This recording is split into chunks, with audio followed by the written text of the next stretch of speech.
नमस्कार, आपका स्वागत है ट्रांसपोर्ट इमेज में। मैं हूं विदिशा। आइए नजर डालते हैं अब तक अहम खबरों पर।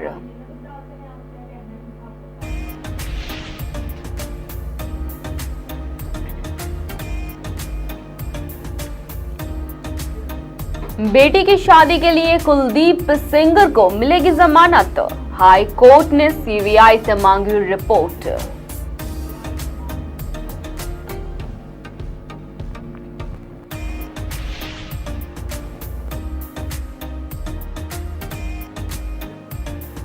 हनी ट्रैप से हुस्न की जाल में फंसाती है ये हसीना। किसी से 50 तो किसी से ऐंठे 30 लाख रुपए।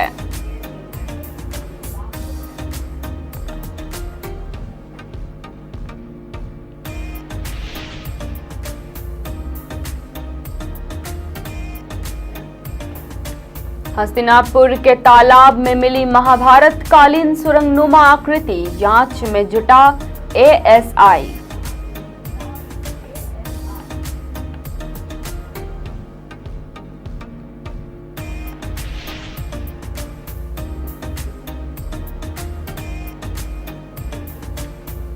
एंटी सीएए प्रोटेस्ट के दौरान संपत्तियों को पहुंचाया था नुकसान। अब 86 दोषियों से होगी लाखों की वसूली।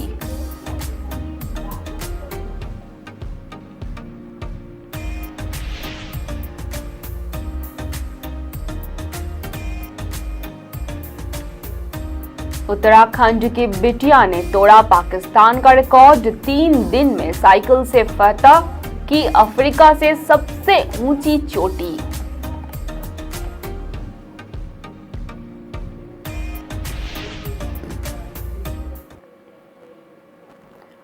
आइए जानते हैं खबरें विस्तार से।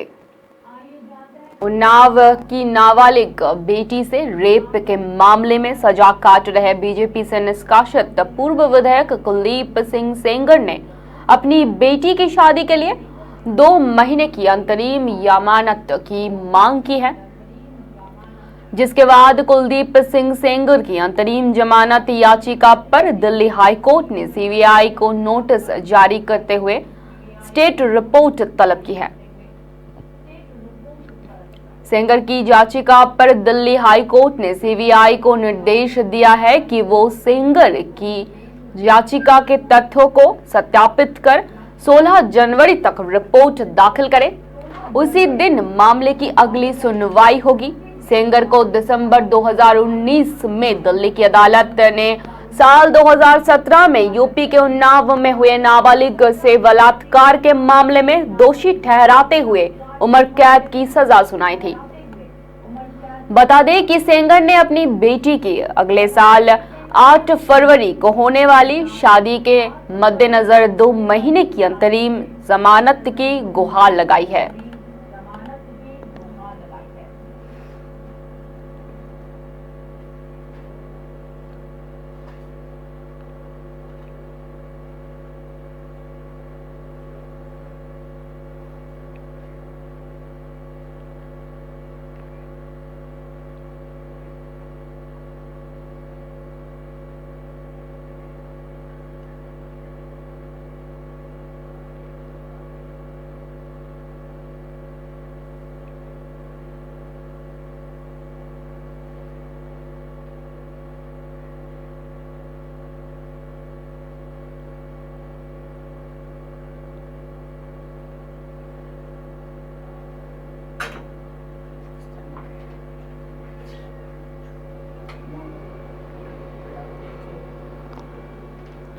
लोगों को हनी ट्रैप का शिकार बनाने वाली एक महिला जाहिला बेगम को बंदा पुलिस ने गिरफ्तार कर सलाखों के पीछे भेज दिया है। महिला काफी दिनों से लोगों को सोशल मीडिया के माध्यम से अपने झांसे में लेकर उनसे अश्लील चैटिंग करती थी।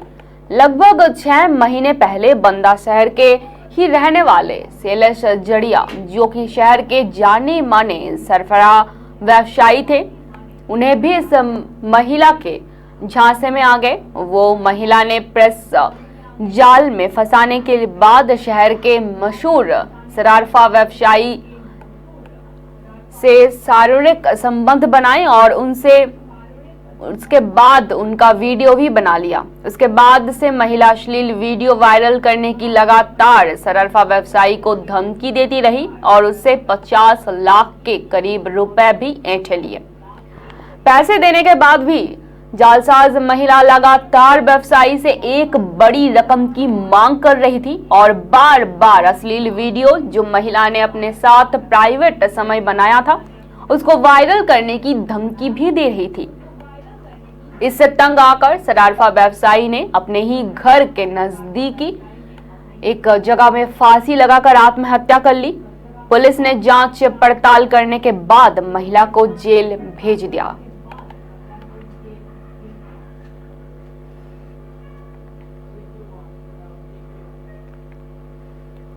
पांडवों की राजधानी माने जाने वाले हस्तिनापुर के पास मवाना में सुरंगनुमा आकृति मिली है। तकरीबन 10 से 12 फीट गहरी इस सुरंगनुमा आकृति को देखकर लगा लोग हैरत में आ गए हैं। स्थानीय लोगों का कहना है कि इस सुरंगनुमा आकृति का रिश्ता महाभारत कालीन से हो सकता है। जिस स्थान पर सुरंगनुमा आकृति मिली है उसे पक्का तालाब कहा जाता है। पक्का तालाब के बारे में भी महाभारत कालीन में कई कहानियां बताई जाती है। इसी पक्का तालाब में नगर पालिका परिषद मवाना सौंदर्यकरण का कार्य कर रहा था, तभी खुदाई के दौरान ये सुरंगनुमा आकृति मिली। मवाना तहसील से ऐतिहासिक नगरी हस्तिनापुर मात्र 12 किलोमीटर दूर है। अब आर्कियोलॉजिकल सर्वे ऑफ इंडिया यानी कि ASI इस पड़ताल में जुट गई है कि आखिर इस सुरंगनुमा आकृति का राज क्या है। अधिकारियों ने पक्का तालाब पहुंचकर सुरंगनुमा आकृति का वैज्ञानिक अध्ययन किया है। अधिकारियों ने बताया कि इस आकृति की कार्बन डेटिंग कराई जाएगी।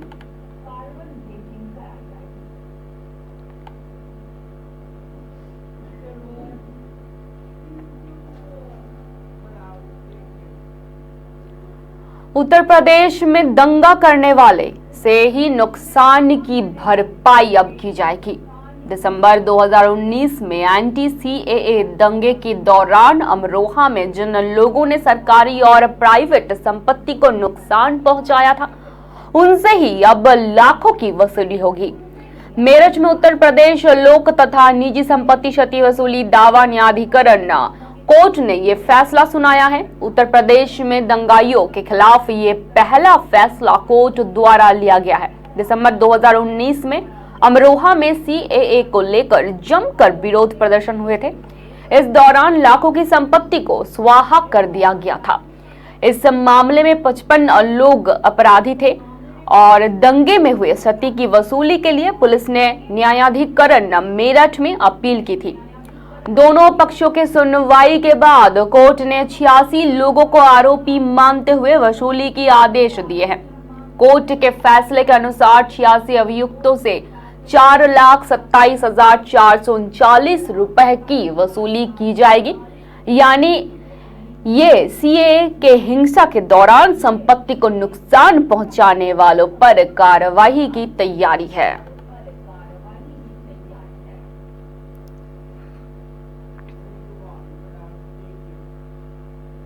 राजस्थान के बांसवाड़ा शहर में स्थित सेंट पॉल विद्यालय के वार्षिक उत्सव के पूर्व अभ्यास कर लौट रहे बच्चों की बोलेरो के एक डंपर ने टक्कर मार दी। यह घटना गुरुवार रात्रि करीब 10:30 से 11 के बीच बड़ौदिया के अहिंसा सर्कल के पास की है। इस घटना में 10 से अधिक बच्चे घायल हो गए हैं, जबकि 2 की मौत हो गई है और 3 घायल को MG अस्पताल लाया गया है। प्राथमिक उपचार कर रेफर कर दिया गया है। कलिंजारा थाना अधिकारी कपिल पटवारी ने बताया कि स्कूल बोलेरो और डंपर की भिड़ंत हुई। मौके पर कलिंजारा थाना पुलिस पहुंची। भिड़ंत में 10 से अधिक बच्चे घायल हो गए हैं, जिसमें 2 बच्चों की मौत हो गई। पुलिस मौके पर पहुंची। घायलों को बड़ौदिया वो कलिंजरा अस्पताल ले जाया गया। वहीं दोनों मृतकों के शव को कलिंजरा अस्पताल में रखवा दिए गए हैं। गंभीर रूप से तीनों घायलों को महात्मा गांधी अस्पताल पहुंचाया है।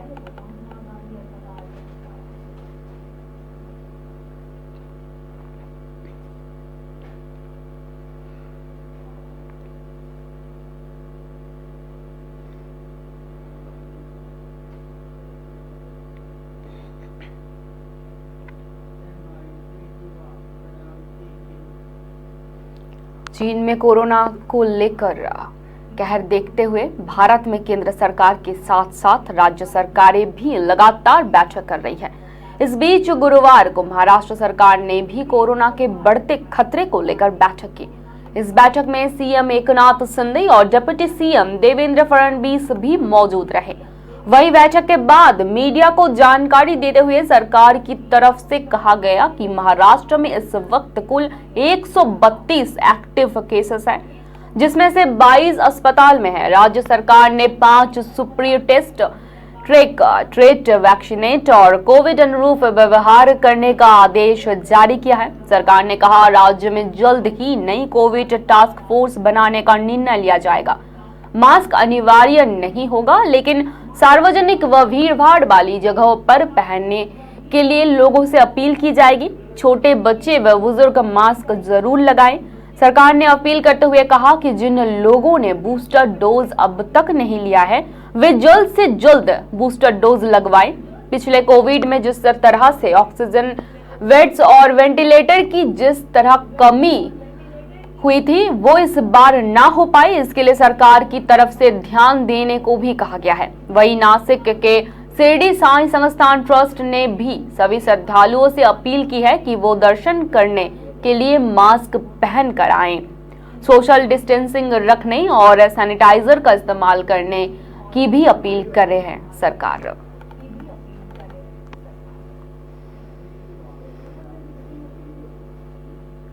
महाराष्ट्र के उप मुख्यमंत्री देवेंद्र फडणवीस ने बृहस्पतिवार को विधान परिषद में कहा कि महाराष्ट्र पर 6.5 लाख करोड़ रुपए का कर्ज है और पुरानी पेंशन योजना को फिर से शुरू करने से प्रतिवर्ष 1.10 लाख करोड़ रुपए का अतिरिक्त बोझ पड़ेगा। केंद्र में अटल बिहारी वाजपेयी सरकार द्वारा 2004 में लाई गई नई पेंशन योजना के स्थान पर कांग्रेस जैसी पार्टी ओपीएस को फिर से शुरू करने की मांग कर रही है। उनका दावा है कि यह सरकार कर्मचारियों के लिए अधिक फायदेमंद है।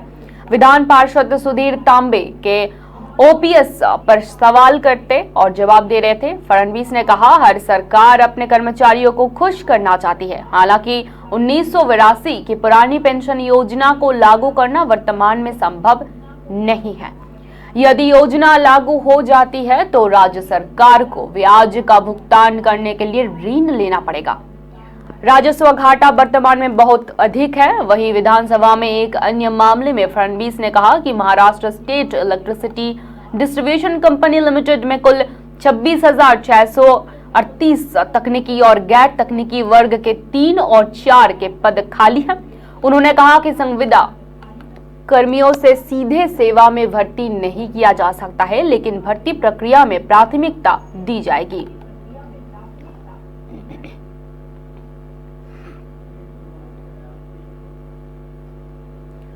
बिहार में जहरीली शराब कांड के बाद सरकार और प्रशासन सख्ते में है। सरकार के स्तर पर शराबबंदी कानून की समीक्षा हो रही है और उधर मद्य निषेध विभाग भी कमियों को दूर करने में लगा हुआ है। इस बीच मद्य निषेध विभाग ने विभाग में रिक्त पड़े पदों को भरने का फैसला लिया है। इसके लिए काम शुरू भी कर दिया गया है। मद्य निषेध विभाग से मिली जानकारी के अनुसार विभाग संविदा पर पदाधिकारियों का बहाल करेगा। मद्य निषेध निरीक्षक, अवर निरीक्षक व सहायक निरीक्षक के खाली भरे पदों पर संविदा के आधार पर 1 वर्ष के लिए नियोजन किया जाएगा। इसके लिए सेवानिवृत्त पदाधिकारियों से आवेदन मांगा गया है। विभाग ने इसके लिए नियोजन सूचना जारी कर दी है। विभाग के अनुसार संविदा पर नियोजन के लिए अधिकतम उम्र 65 वर्ष तय किए गए हैं। विभाग ने सेवानिवृत्त पदाधिकारियों से 5 जनवरी तक आवेदन मांगा है। आवेदन पत्र विकास भवन स्थित विभाग के मुख्यालय में जमा किया जा सकेगा। मद्य निषेध विभाग के अधिकारियों की माने तो नियोजित कर्मी के काम की समय समय पर विभाग के स्तर पर समीक्षा भी की जाएगी।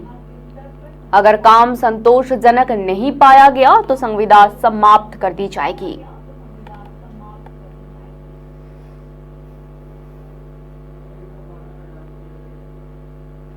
बिहार में आधुनिक तरीके से खेती को बढ़ावा देने के लिए नीतीश सरकार ने प्रयास तेज कर दिए हैं। इसका मकसद है कि बिहार के किसानों को ज्यादा से ज्यादा कृषि से फायदा मिल सके। इसे फसल बनाने के लिए चौथे कृषि रोड मैप पर काम तेज हो गया है। नीतीश कुमार ने एक महत्वपूर्ण बैठक कर चौथे कृषि रोड मैप को लेकर अधिकारियों से पूरी जानकारी ली और कई महत्वपूर्ण निर्देश भी दिए।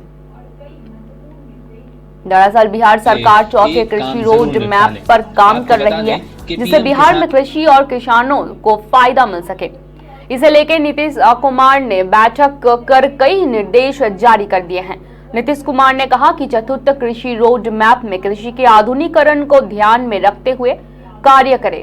उत्पादों की मार्केटिंग को बढ़ावा देने के साथ साथ राज्य के उत्पादों की ब्रांडिंग तथा कृषि बाजार के विकास को लेकर योजनाबद्ध ढंग से काम करें।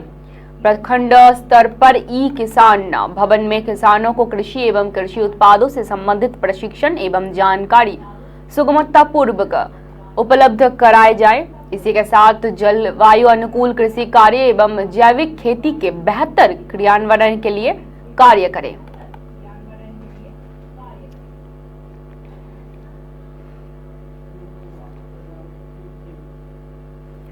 उत्तराखंड की एक अदालत ने अपनी ही बेटी के साथ बलात्कार करने वाले कलयुगी पिता को 25 साल की कठोर सजा सुनाई है। इसके साथ ही कोर्ट ने 50,000 रुपए का आर्थिक दंड भी लगाया है। दरअसल 18 अक्टूबर को 2020 को थाना डोईवाला में एक महिला ने अपने ही पति पर आरोप लगाते हुए मुकदमा दर्ज करवाया था कि उसके पति ने ही उसकी 15 वर्षीय बेटी के साथ बलात्कार किया है और आरोपी लगातार 2 महीने से सौतेली बेटी को अपने हवस का शिकार बना रहा था। पीड़िता आरोपी के सौतेली बेटी है। महिला द्वारा जानकारी दी गई है कि महिला के पहले पति से 2 बेटियां हैं और पति लंबे समय से गुमशुदा है। महिला डोईवाला क्षेत्र इलाके में दिहाड़ी मजदूरी का काम करती थी।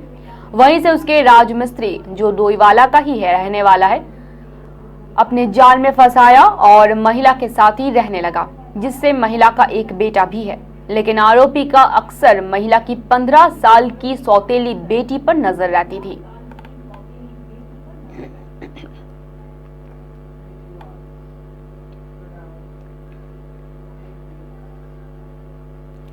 रांची के कांटा टोली फ्लाईओवर निर्माण में लगी कंपनी के फ्लैट में गुरुवार को एक बड़ा हादसा हुआ। हादसे में एक सिविल इंजीनियर जो कांटा टोलो फ्लाईओवर निर्माण को लेकर कंपनी के कार्य में तेजी लाने के लिए लगा हुआ था, इस हादसे का शिकार हो गया और मौके पर ही उसकी मौत हो गई।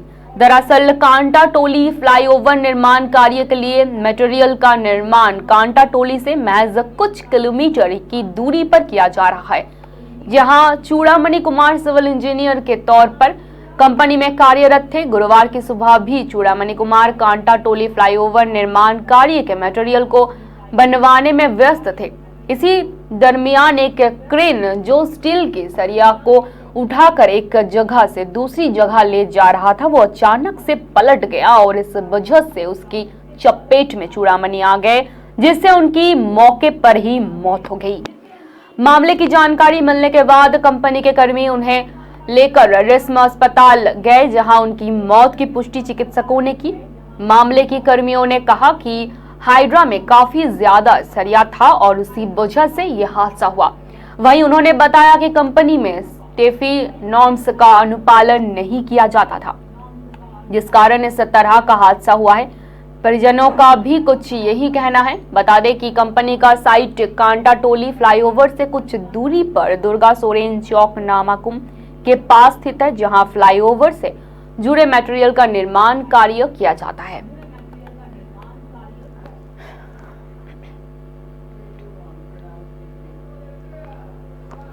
कोरोना वायरस के खिलाफ जंग में भारत को एक और अहम हथियार मिल गया है।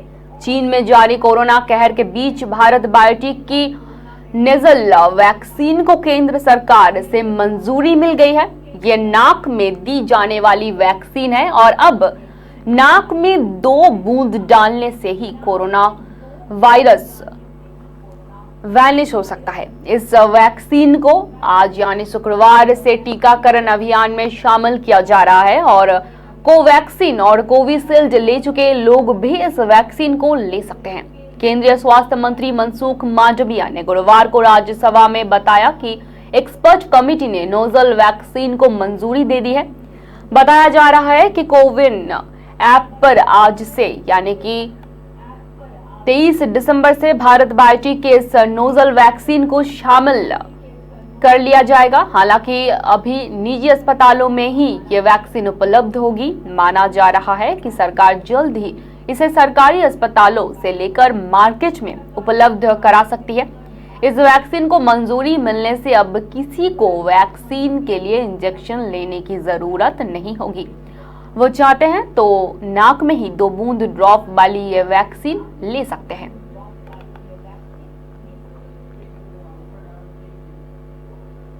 चीन समेत अलग अलग देशों में कोरोना के नए वेरिएंट के बढ़ते मामले को देखते हुए उत्तर प्रदेश में भी अलर्ट जारी कर दिए गए हैं। योगी सरकार के निर्देश के बाद राजधानी लखनऊ में कोविड प्रोटोकॉल को लागू करवाने के लिए एडवाइजरी जारी कर दी गई है। कोरोना के नए वेरिएंट को लेकर राजधानी के अस्पतालों में सतर्कता शुरू हो गई है। अस्पतालों में अब बिना मास्क के मरीजों और तीमारदारों को प्रवेश नहीं करने दिया जाएगा। कोविड प्रोटोकॉल के पालन के लिए अस्पतालों में अनाउंसमेंट कराकर जागरूक किया जा रहा है। दरअसल सरकारी अस्पतालों की ओपीडी में रोजाना 3 से 4 हजार मरीज आ रहे हैं। 80 से 90 मरीज इमरजेंसी में भर्ती किए जा रहे हैं। लिहाजा अब ये नई एडवाइजरी जारी कर दी गई है। उधर लखनऊ पीजीआई में भी बिना मास्क के एंट्री नहीं होगी।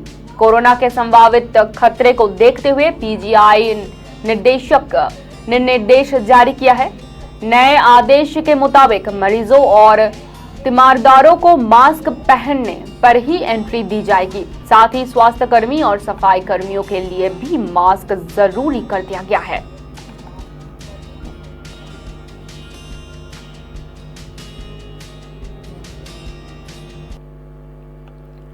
अलीगंज प्रखंड के दरखा पंचायत के नवनिर्वाचित मुखिया जयप्रकाश महतो हत्याकांड के मुख्य अभियुक्त मोहम्मद सिकंदर मलिक को पुलिस ने पटना से गिरफ्तार कर लिया है। हत्याकांड में 1 साल से भी अधिक समय से फरार चल रहा ये अभियुक्त पटना में शरण लिया हुआ था। सूचना के बाद पुलिस ने छापेमारी करते हुए इसकी गिरफ्तारी की। सादे लिबास में पटना पहुंची जमुई पुलिस ने नाटकीय ढंग से मुख्य हत्याकांड के अभियुक्त को गिरफ्तार किया। बता दें कि बीते साल 3 दिसंबर को नवनिर्वाचित मुखिया जयप्रकाश महतो की गोली मारकर हत्या कर दी गई थी। गौरतलब है कि बीते साल 2021 के 3 दिसंबर को दरखा के नवनिर्वाचित मुखिया जयप्रकाश महतो पंचायत चुनाव में अपनी जीत के बाद ग्रामीणों से मुलाकात कर अपने घर लौट रहे थे। तभी देर शाम घात लगाए बैठे बाइक सवार अपराधियों ने बालडा मोड़ के पास अंधाधुंध फायरिंग करते हुए नवनिर्वाचित मुखिया को गोलियों से भून दिया था।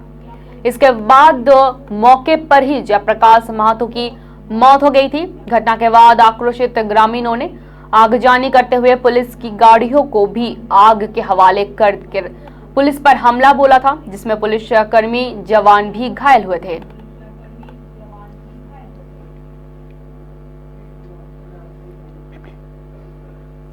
उत्तराखंड के रुद्रप्रयाग की बेटी प्रीति नेगी ने साइकिल से अफ्रीकी महाद्वीप की सबसे ऊंची चोटी को फतह करके नया विश्व रिकॉर्ड बनाकर पूरे विश्व में भारत का डंका बजवाया है।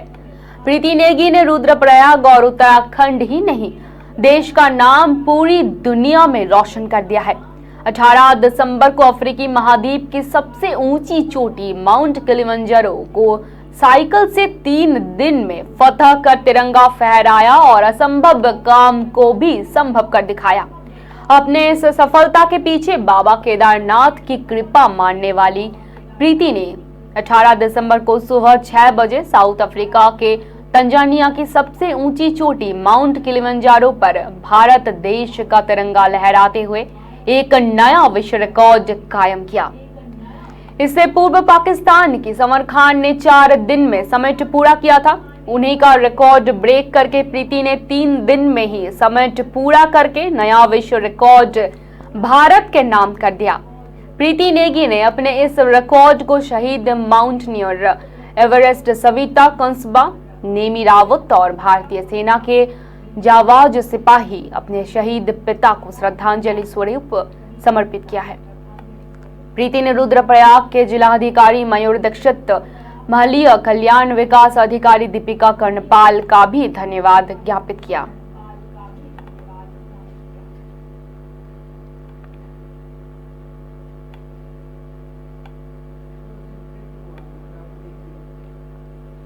अब तक के लिए इतना ही, धन्यवाद।